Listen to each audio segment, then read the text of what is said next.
They stormed the beaches of Normandy, they navigated the jungles of Vietnam, scanned the waters of the Pacific, bunked in the sands of the Middle East, and flown miles above Germany. Welcome to 11 TV Hill, everyone. I'm Jason Newton. Just a matter of days, the nation will pause to honor all of those who have served and are serving today in the United States military. But even after veterans return home from their theater of war, they face a list of challenges in returning to civilian life. Using military reports and expert analysis, Huffington Post compiled a list of the 5 biggest hurdles faced by our returning military members, especially in the post-9/11 era. The first, unemployment.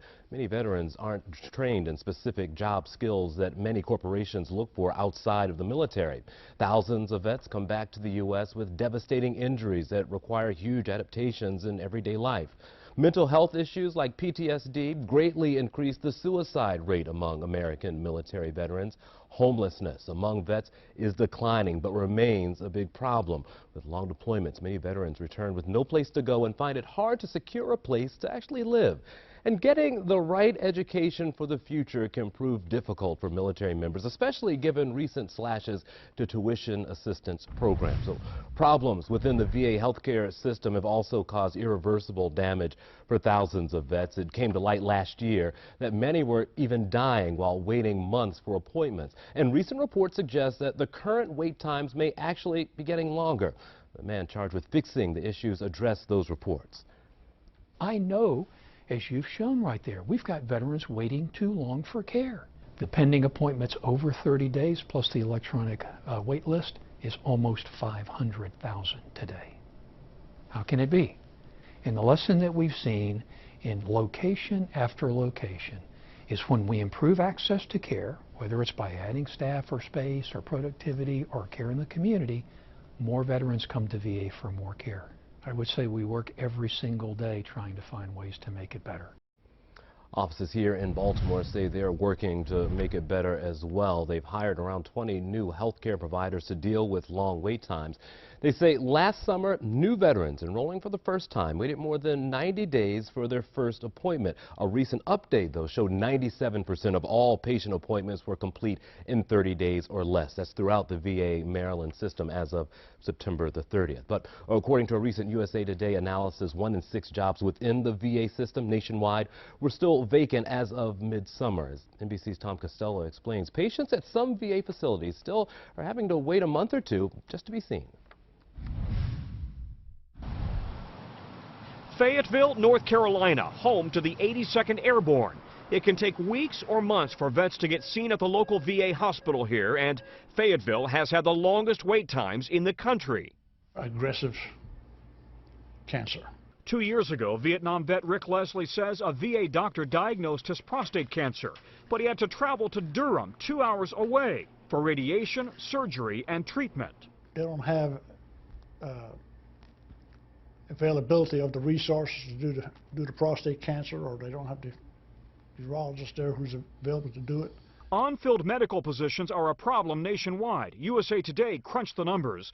41,000 full and part-time jobs unfilled. In Fayetteville, 59 of 187 physician jobs vacant. Among the highest vacancy rates, psychologists. 21% of those positions nationwide open.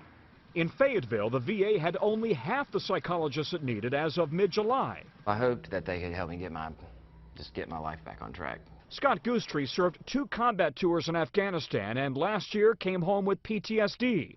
But he's only had 2 psychiatric appointments in 18 months. I self-medicate more often than I should because I'm not receiving the care that I need. Former VA manager Spencer Sichter says VA records prove patients are going without care. There's 1,200 patients that don't have a doctor assigned over there. Because this doctor's gone. He's gone. Sichter was chief of logistics at the VA in Fayetteville. What's the problem here? Why are 1/3 of the medical positions at this hospital unfilled? The hours are too long. The number of patients, the patient load is way too high. The pay is inadequate. And, says the director of the Fayetteville VA, the number of vets needing care is exploding as Vietnam vets retire and recent war vets require care. But attracting medical professionals to small towns is a big challenge. The challenges with hiring the staff are the location of ruralness, lack of having a medical school nearby, and some of the salary caps for specialties that are hard to recruit for. The VA says some unfilled positions are for facilities that haven't yet opened, and it says it's been aggressively recruiting at medical schools. But in October, the VA's Inspector General issued a troubling finding about its medical center in Phoenix, where allegations about patient appointment delays first came to light last year. Extreme staffing shortages starting in 2013 in the urology department had potentially impacted thousands of patients and had contributed to clinically significant delays in urology care and unnecessary risk for some patients. One Phoenix VA patient whose prostate cancer spread undetected while he waited for care died. The VA says it's added staff and improved waiting times in Phoenix since then. Meanwhile, in North Carolina, Rick Leslie's cancer has now spread to his bladder. He just got word the VA will now pay for his cancer care outside the VA system. Tom Costello, NBC News, Fayetteville, North Carolina. And we do want to make note that we invited a representative from the Department of Veteran Affairs in Washington to join us to discuss the wait time issue and other problems affecting medical care for our veterans, but our numerous requests have been denied. Now, we want to acknowledge that on Monday, 5 high-ranking officials at the Department of Veteran Affairs were subpoenaed to testify before a House committee on Capitol Hill. Among those subpoenaed, Antoine Waller with the Baltimore Regional Office. The VA's acting inspector general found 2 senior department officials forced Mr. Waller and other regional managers to accept job transfers and misused the department's moving expense system to claim more than $400,000.